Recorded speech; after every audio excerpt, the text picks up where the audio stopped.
Hello, ladies and gentlemen, it's Swissman15, and welcome back to a new series. This one's going to be called Factions in Depth. Basically, what we're going to be doing, and I mean we because I'll have a different guest speaker for each faction. This one's on the HRE, of course. We're going to be talking about how to use factions very in depth for online battles, both Siege and Pitch. And for this one, on the Holy Roman Empire, we have the Kaiser himself, the Crimson Kaiser. Hello there, everyone. He's a little delusional. He laughs for no reason, as you can see. Delusional? No. Maniacal? Yes. Maniacal. Yes. I haven't spilled enough pixelated blood today. Oh God.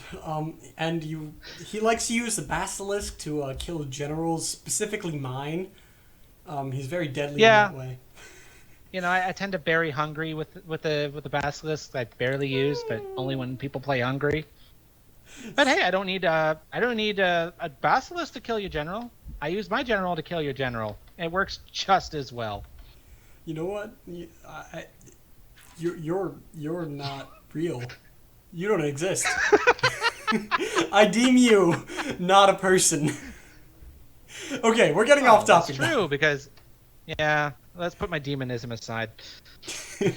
Okay, so here we're going to be talking about the Holy Roman Empire, probably one of the best factions in Medieval 2 Total War. And that is true. Yes, how to use them in an online battle with Pitch. Mostly Pitch, a little bit of Siege parts. But first, we're going to be talking about the Cav, which is probably the most essential part of the Holy Roman Empire, starting with Teutonic Knights. So Kaiser, what do you have to say about them? What's the best way to put it? Here's a wooden wall, and then the Teutonic Knights are a wrecking ball. It kills everything. I don't think they kill pikemen as well, but I like where you're going with this. I've done it. You have? I've done it. Yeah. The Crimson Kaiser, who wrecks pikemen with cavalry. Oh, God. I've also beat Spain and Portugal with the Byzantines. Anything can happen. Oh, ooh, fancy. Little bragging I hear. Alright, well, yes, Teutonic Knights are probably one of the best cav, considering they have the AP maces and the ability to get 2 armor upgrades, and they can charge, unlike the other Middle Eastern cav that does have the AP as well. But I do think... Plus it also helps when they have 2 armor upgrades. Makes them last a lot longer. And they look a little bit cooler. Makes them piss on chivalric knights, too. With their massive plate. Although, yes. I think they look cooler in the Kingdoms expansion. It's a shame that they didn't get the Kingdoms look with those giant in the base awesome game. helmets that are not historically accurate. So? They look good. Namely, like, here, I'll compile a list of all the things not historical about this game. I don't think... We don't have time for this. This would be like 7 years. Yeah, I know. Okay. Yeah. But I think with full upgrades, armor, both armor and the attack, it's 1,280. So it's pretty pricey, but I think it's well worth the money. Wouldn't you agree? Yeah, it could be a little bit more expensive if you're feeling ballsy and want to put the XP upgrade on it. But then again, you're really crippling your inventory. But very specifically, how I think you should use them is just, they are a melee cav. You get a good charge with them, and then they can take out the enemy cav with a melee, and they get the rear charges. Yeah. So they have the best of both Eastern and Western Conquistadors, cav. Smashes Chivalric Knights, smashes basically everything.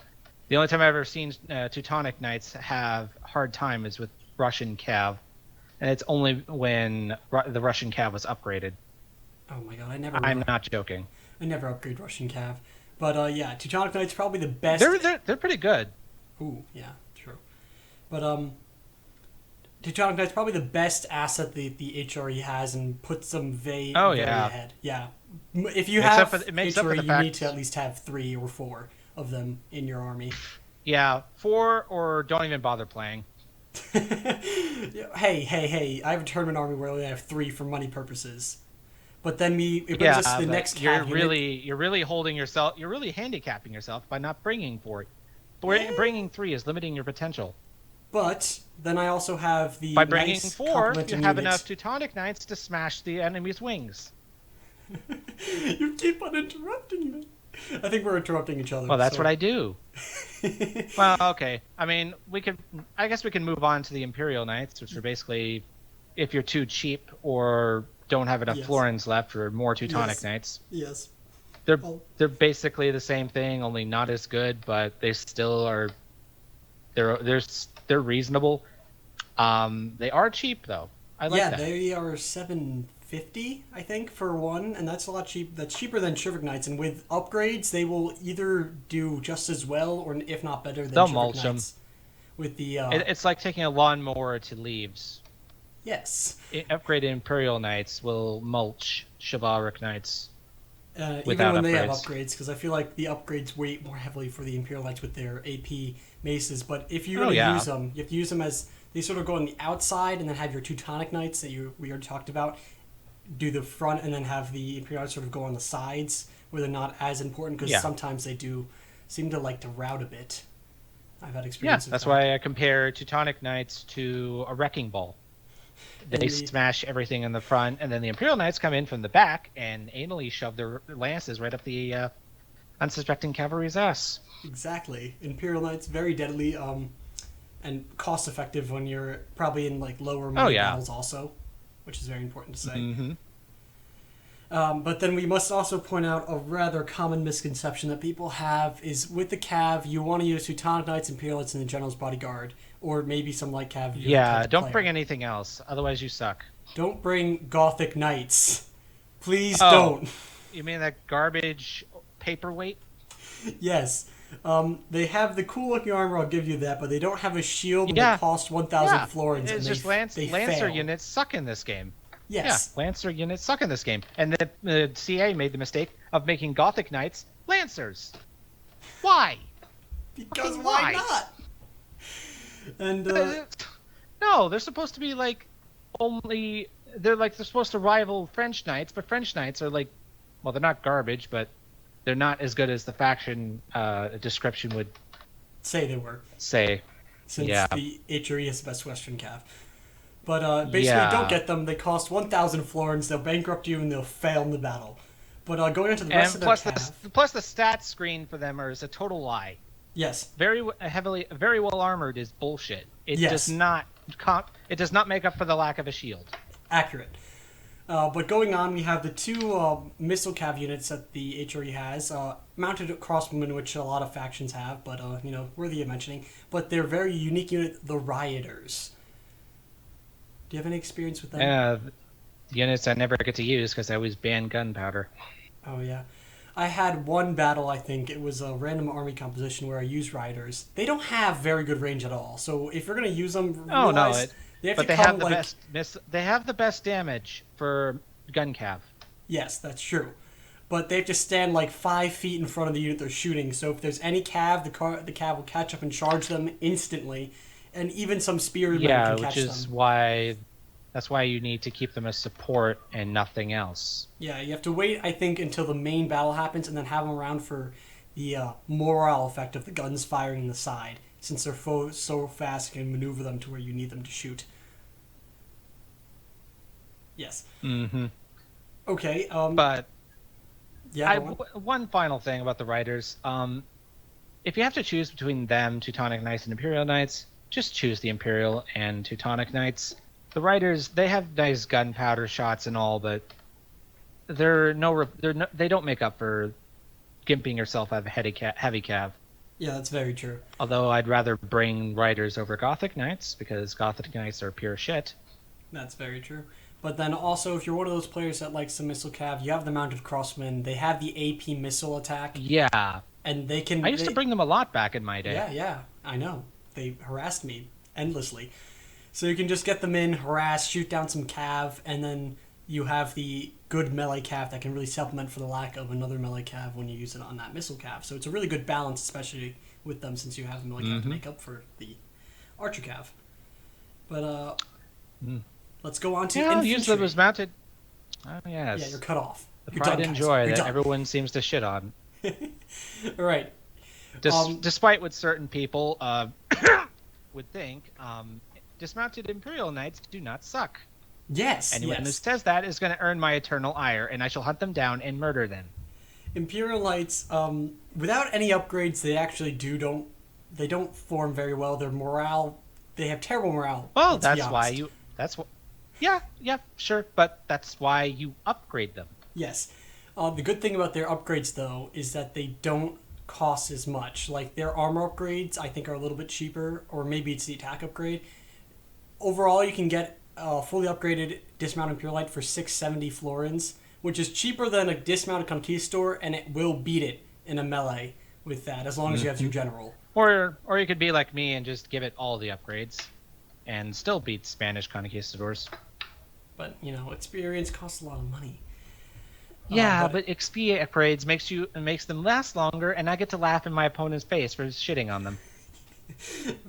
You do this for different reasons, but if you want to go for a budget, you can always get good infantry with cheap upgrades with Imperial Knights. So don't count them out, but be careful around Nafatoons, because if they see a Nafatoon and look in their eye, they're running the opposite direction. I can say that from experience. Oh no, Nafatoons! Whatever shall I do? Well, that's the. I have my Imperial Knights. Yeah, my Imperial Knights. Smash them in the face. And this is a dismounted version, just in case we didn't clarify that. They're the only ones with poor morale. The mounted version has good morale, so don't worry about that. But yeah, good job, CA. You done fucked up. But then we have also the big misconception of the HRE is the two-handers that everyone uses and says they're good. They suck. Noobs do. They suck. Don't use them. Enough said. Look, they suck. Kaiser has the only said way it. I ever. Yeah, my word is law. The only times I've ever won with two-handers was when my opponent was a complete idiot and the battle was in a foggy map. And that, ladies and gentlemen, is fact. They cost too much and they're broken from the glitch, and even then they're just not good in comparison to other two-handers. So just don't. If you want an example of good two-handed units, go to the Byzantines, get Varangian Guard. They're better. Right. Otherwise, don't use two-handers ever. But moving on. What is the next unit of infantry that you enjoy, Kaiser? Well, I mean, the Landskinets. They never let me down. They have the morale bonus, unlike the Imperial Knights, and I always use them as infantry to fuck with the opponent's heads. It's like they're expecting to just easily smash through my Landskinets, but no, they hold their ground. And then I just use my Teutonic Knights to butcher their armies in a Cannae-like fashion. Yes. We all know I'm not much of a pikeman fan, but I've seen a lot of people use Landsknecht pikemen, and they're like as good, if not better, than Swiss pikemen. And of course, with the less cost of money, you can save some money, have some Imperial Knights and Field Knights inside their lines, and that will not break anytime soon. You can trust the Landsknecht hardiness and their will to keep down the an ideal infantry build, for example, 4 Imperial Knights, 4 to 5 Landsknets, you're set. Or if you want, you could go 4 Imperial Knights, 4 Landsknets, and 2 dismounted feudals, but I'm a pretty cheap person when it comes to my infantry, so I spend as little as possible. Yes, we all know that you like your Teutonic Knights with everything that can ever be happened upon them. But also, I've seen Landsknecht used very well with Hauder Militia by what's his face? Although I would argue that unit stacking makes you very immobile. Yes, and that's true. A person with good micro will just easily obliterate the formation with pepper shots. Mm-hmm. Yeah, you don't want to have Landsknecht caught in a skirmish. They will be eradicated. I used to they have do that. no armor. Yeah. I mean, I used to do that unit stacking years ago, back when multiplayer was still on GameSpy, and there was this one Russian player who just shot my formation to pieces by just circling around me and pepper shot at me. Yes. Micro was ridiculous. Don't put them anywhere where they'll be shot if you can. But the most important thing I think with the Landsknecht is that they need to hold their formation, their pikes down. When they're down, nothing's getting through. Not even the best infantry will break them down. Yeah. Also, if you don't have enough confidence in the Landsknets, rearrange your formation so that the Landsknets are on the flanks while your Knights are on the main line. They've never failed me as a flanking force. Yeah, usually... Because that way there's less risk of them breaking, and you still have something to go and stab at the flanks. Yeah, they're pretty fast, actually. They can move, they can walk like nobody's business. They're like race walkers out on the battlefield. Mm-hmm. And then you can just sort of get like them me around, in real life. Mix them with your infantry to protect from cav, or just get in and really push back the enemy infantry.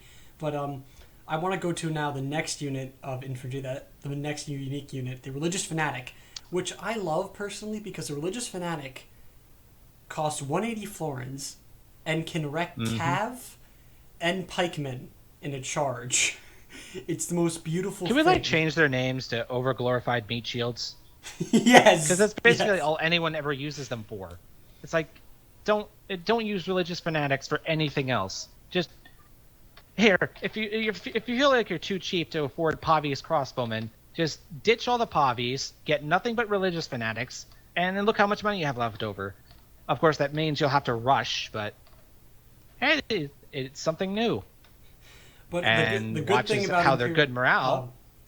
The good thing about religious fanatics, they have good morale, so you can charge them into something. And even though they're not the best fighters in the game, since they have 1 defense, they have a charge of 6 plus an attack of 13. So if you get your religious fanatics charging into some Imperialites, even if they're both charging at each other, not Imperialites, but enemy cav of any sort, if you have them charging into enemy cav, the cav will take a lot of damage. You'll lose a waste unit, but it's 180 florins, and they're losing not half their cav, but like 10 cav. It's totally worth it. Or you can charge them into pikemen, and they will wreck pikemen with their attack, because pikemen don't seem to handle religious fanatics well. They're just too zealous for them to handle. So, in short, never pick peasants as the HRE. The overglorified meat shields are better. Yes. They will floor you well. Yeah, there's really not much more to say about them. They're just overglorified meat shields. Thing. What I like to do... Oh no, they have two-handed weapons. They're a meat they're shield. rush fodder. They're good against cav and they're good against pikemen. That's what two-handers can do in this game, so they're not completely useless. But since they have the good morale, you can actually charge them. Say you're in a skirmish and charge them into your enemy archers. So what happens is that the enemy either has to focus fire on the unit and then your archers can get the advantage during the skirmish, or they have to send out cav or infantry to block them, where you can then shoot at the cav or infantry, which you don't want to lose during a skirmish, but if they have to send it out to block... Well, here's a rebuttal to that. If the opponent is not really aware of their units and forgets to turn skirmish mode off, they're just going to get butchered. Yes. Even if they have skirmish mode off, the charge of the religious fanatics will really wreck a lot of Pavis or anything, which is a standard. Yeah, that's what I was just getting at. Yep. Turn skirmish mode off, and they'll still get butchered. Leave it on, and they'll still get butchered. So basically, charging with these guys, they won't rout once they get close. Try to keep them in tight formation when they get close, or else then they'd rout a little bit more, I noticed. But they will you just need to wait for them to drop to 40 guys. It's a very versatile unit. Just don't underestimate them. You can do a lot of things. Have 1 or 2 with them in an HRE composition, and you will do fine to wreck. But we could just ask Indoor Cat about how successful my fanatics were against his Turks. Ooh. In that one free-for-all that never got uploaded for some reason. I'm sorry. I have a lot to upload and to catch up. No. I wasn't saying you should upload it. I was saying maybe I should upload it, but then again, I'm a lazy cat, so it's yeah, I do. Not much on it, just some victories I thought were hilarious. Well, we should all check you out. But if we're going to talk about missile, it's not really worth with the HRE. It's the Pavi's crossmen, pretty standard. You shoot with them. Pavi's crossbowmen or go home. Yes, and just loose formation. That's about it. Now, my favorite missile unit... Also, with the Pavis, make sure you spread them out and keep them in loose. Yeah, definitely. They won't die as much. Definitely. I mean, sure, it's a common sense thing, but figured why not? Let's just throw it out there. Now, one of their best missile/artillery units that they have is the Serpentine. Now, a lot of people don't seem to know about this. It is a gun unit, but it's typically allowed in sieges, so that's where it's very useful. If you have a Serpentine in a siege, either on attack or defense, it's shit against walls. Don't bother with the walls with it, because you won't do anything. Yeah, it's good for sniping Hungarian generals with. Huh? You did a basilisk, actually. Don't take my Serpentine away from me. Anyway, the Serpentine both.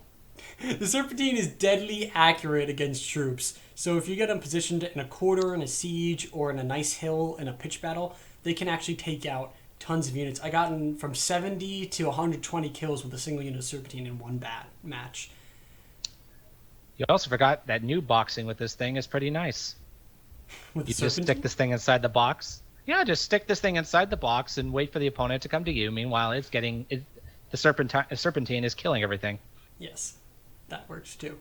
But say you're and then you playing just get to sit there and think like you're actually applying skill to the victory, even though you're just being a lazy camper.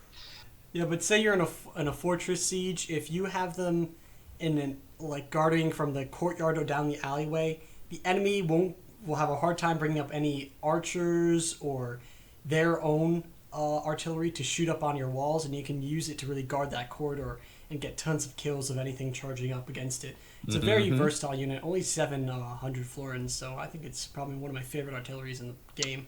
It's borders on overpowered with that price. It would jump over the fence into overpowered territory if it was 100 florins less. Yes, but it is pretty immobile. Just saying. It's more mobile than the other pieces. Yes, that's true. It's a very light piece of artillery, and it loads and shoots very quickly, which is also very useful in a pitch battle, opposed to like the Basilisk, which takes like 10 years to load, but then it still kills my general. Yeah. Oh. Hungarian kebabs, everyone. It makes me sad. Okay. Yes. Drink in Now, the pain. One of the final things we have is just the cost and balance of the HRE. So what do you think? What is the general cost and balance of the Holy Roman Empire? Is it expensive? Where do you stand? Actually, no. If you compare the Holy Roman Empire to France, for example, this is a very cost-effective faction. Really, you're dumping most of your money into the cav. That's true. The Landscanettes are 350. The dismounted Imperial Knights are 540. What else are you going to spend money on? I mean, sure, there's the Pavis crossbowmen. They're like 470. Or, no, 480. The mounted crossbowmen are 470. But, yeah, what's really taking your money away aside from the cav? Well, of course, you need your upgrades on your dismounted Imperial Knights, and if you're in a low money battle, that could be problematic. Yeah, I'm just saying. But if you get Imperial Knights... If you're playing with 15k, for example, you're going to be able to upgrade your cav and infantry without any real problems. That's very true. But if you're playing a low money battle of any sort, you might want to upgrade realize the Teutonic Knights if you first. get some mounted Imperial Knights, you still get your infantry upgraded and you get your Landsknecht. It's a very cost-effective faction. It's really versatile, and you can use it in pretty much any state. But I think we forgot to mention, though, in a siege... Especially with religious fanatics. Yes, that's true. Religious fanatics, 180 florins, gotta love them. But in a siege, everyone must realize Imperial Knights cannot hold out. Whether it is, for some reason, they love to rout in sieges, I would not advise using Imperial Knights in a siege. I don't think HRE is much of a siege faction unless you're on defense and without an Affitunes near you. If you're attacking with sadly, Imperial the Swiss man has a point. Yes. Yeah, sadly, the Swiss man has a point. I'm like a sharpened pencil. Yeah, for sieges, you might as well just bring dismounted feudals or just spam Landscanettes. Yeah, if you're on defense, you can use them, but on attack, never. Just don't. It's a waste. Well, why pick the HRE for attack? You're really just relegating yourself to overglorified meat shield as a faction at that point. Yes, for at least for a siege. So that's pretty much everything. Cost and balance wise, it's a pretty balanced faction. Very, got to focus on cav. That's their asset, I think. It's no Spain, but it's. I mean, the HRE isn't. It's not like Spain, but it's the faction you play as when you want to feel like you have some dignity in this game. Yeah, because playing Spain, Venice, Portugal, and just those three, there's really no dignity in playing them. It's one of the balanced, powerful factions because it does have the weakness of the poor morale. It has an infantry. Yeah, it does have that weakness in morale, but the cavalry makes up for it. Yeah, if you use it right. I think that without the Teutonic Knights, they'd probably be beneath England in terms of viability. By no means is it an easy faction to beat, but it's beatable. Opposed to, like, if you have a perfect Venetian army, you're doomed, because especially if someone uses Stratiots. Well, I'd argue as soon as the cab fight wins and is over in the HRE's favor, Venice is fucked. Yeah, but with Stratiots, they can overpower Teutonic Knights with just two. Oh no, the fearsome Stratiots! Whatever shall I do? Cry. But I think we should just conclude. So more like just knock the rider off his horse and beat him to death with a mace. Yes. That's what my Teutonic Knights do all the time. Yes, but Stradiats have a mace too. I think you forget. Oh no, it has a mace. That's what mounted crossbowmen are for. Well, you do you. The people with Stradiats are definitely an OP unit, but just any conclusion, final points Yeah, you have but about the HRE? also remember, Venetian infantry have the same morale deficit as the dismounted Imperial Knights. But they have the Krakow standard. Oh, but not every Venetian player is going to be smart enough to bring the standard. Okay, but we're getting off topic. Just what are your concluding points about the Yes. HRE? Anything very important and pressing to say? Um, if you want to like torture a French player, make them cry, make them feel like shit, pick the archery because all of France's advantages just disintegrate when being presented with the might of the German Empire. That's Oh, really accurate. another thing to note: if you want a Spanish player to cry, pick the HRE because their conquistadors melt. If you want to see their dismounted conquistadors melt, well, that's why you keep them in the back and make them do some like poke charge action.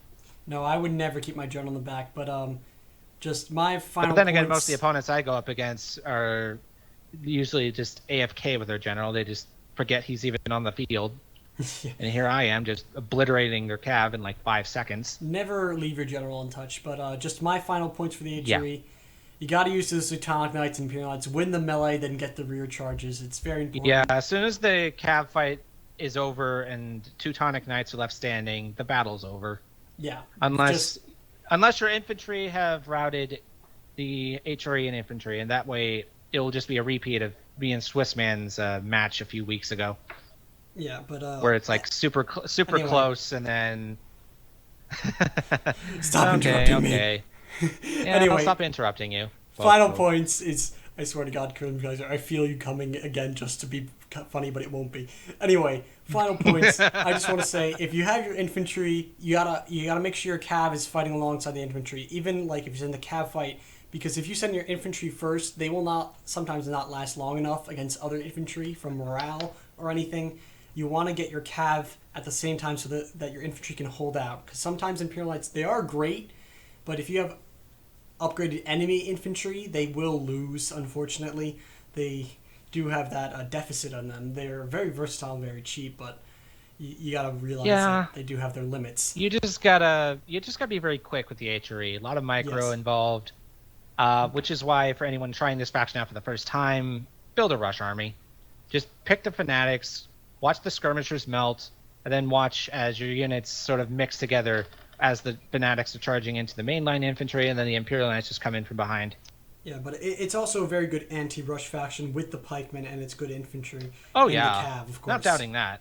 Because if the enemy has fully upgraded cav with experience, Teutonic Knights will still hold out against them for a long time. Yeah. As you can see against my battle against Tetri in the Medieval 2 Total War Gaming Group tournament. If you guys haven't seen that, you should check it out. It's actually yes, that battle. Yeah, but thank you all for watching. I thank you, Crimson Kaiser, for guest speaking in this episode. Mm-hmm. Be sure to build cav spam armies, because someday Swissman's going to lose to it. Never in my rules will I lose to cav spam. I refuse to let that happen. But all right, guys, do it just so we can prove them wrong. All right, let's shut Crimson Kaiser up now. But thank you for coming, man. I appreciate it. And yeah, no problem. Evil laughter worries me. But thank you all for watching, and I'll see you guys next. This is so bye. See you in the next Factions in Depth. I'm sorry to make you bleed sometime in multiplayer. We overlapped in voices a lot, but I apologize if that was annoying. But it's all good fun. Crimson Guy just all in good fun. You just can't hold your Quite tongue. the blood rush when playing this game. All right, see you guys.